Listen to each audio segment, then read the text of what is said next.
Here's 5 mistakes that you make that's causing you problems. Hi, this is Doug Dane, and I'm here to talk to you about a daily tip around your mistaken identity. I think too many people are struggling in their life because they've got a mistaken identity. And if you don't feel confident to succeed, your mistaken identity may be causing you problems, and some of the mistakes I'm going to talk about today.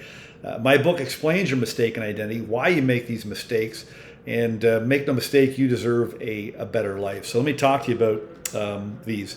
The biggest causes of your problems in life is the fact you've got this mistaken identity. So let's take a look. What is a mistaken identity? How you got it, and then I'll share these 5 mistakes with you. So basically, your mistaken identity came about through your conditioning and your upbringing. So when you were little, you were programmed and conditioned with rules, values, biases, prejudice, beliefs, all kinds of different things. You were judged a lot because if you weren't following the rules that were laid down, you got in trouble, and you might have got punished, you might have got criticized, you might have got teased. You're influenced heavily by your parents, of course, teachers, religious and cultural, community leaders, etc. All these things you were expected to uphold all the rules, values, beliefs, and biases, prejudices that were dumped into you. And if you didn't follow them, you were made to feel like there was something wrong with you. So you're mistaken about a bunch of things. The people that raised you were mistaken about you because they didn't really know you. They started to program you. And you went along with their perception of who you were or who you aren't. And then, of course, you would have gone out and you would have made mistakes in your life. And if those mistakes went against all the things that you were programmed and expected to believe, you would start to turn on yourself and you wouldn't feel very good about yourself. And so you have this mistaken identity. In my case, I went through severe trauma and mistreatment as a kid.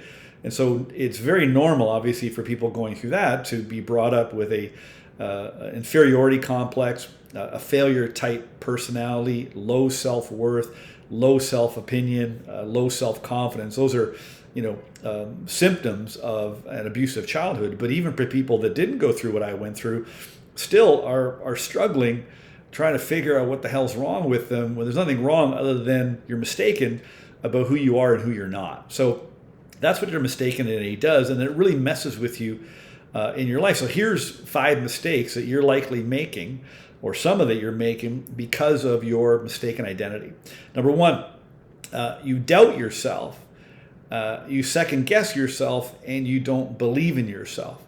Well, when you were little, you didn't do those things. You learned to doubt yourself and second guess yourself and not believe in yourself because that's what other people were doing to you. They were questioning you.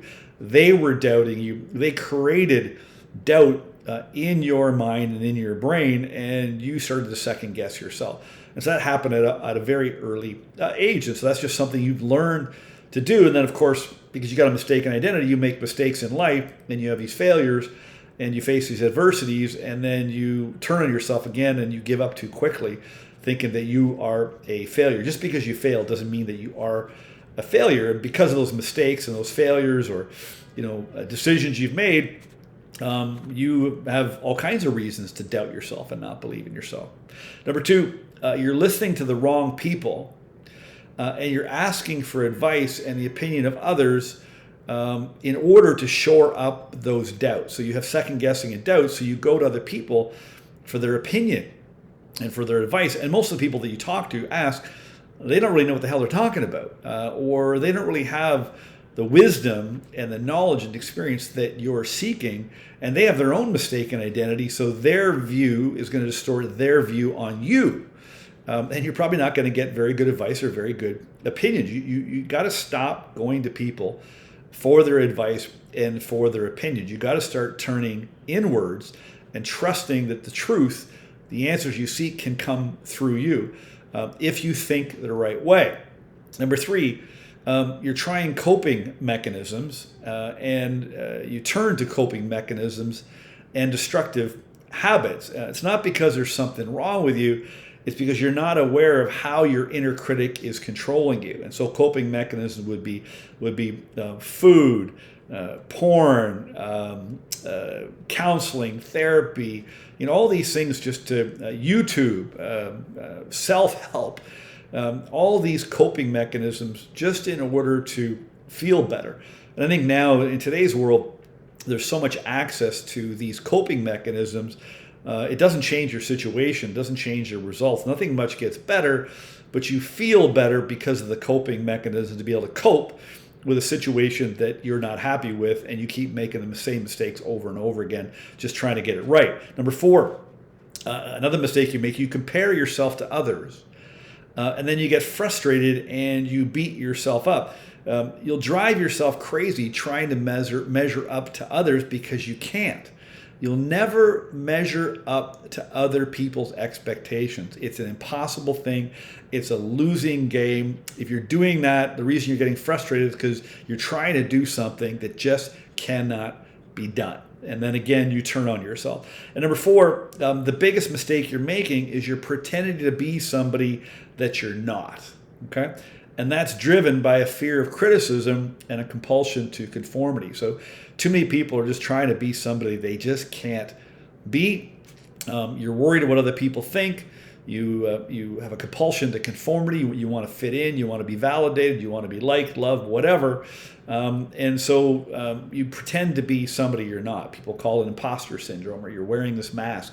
Whatever it is to avoid, anybody to notice you, or to criticize you, or to judge you. And that's the biggest mistake you make, is you're trying to be somebody that you're not. So what's the answer? It's actually quite simple.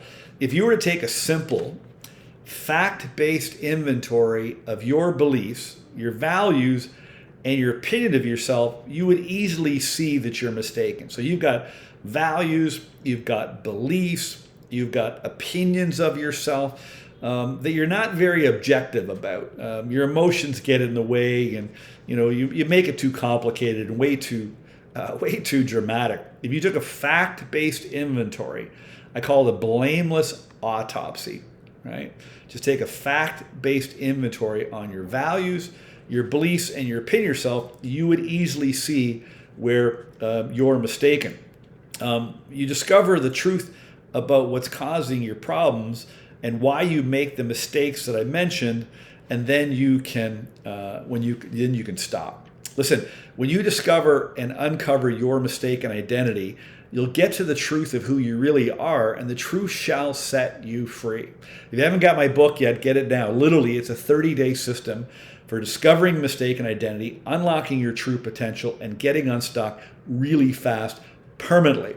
Click the link at the bottom of the email I sent you, or go to dougdane.com, get the book, and then I'd love to hear from you as you go through the book, because my book really works. Thank you.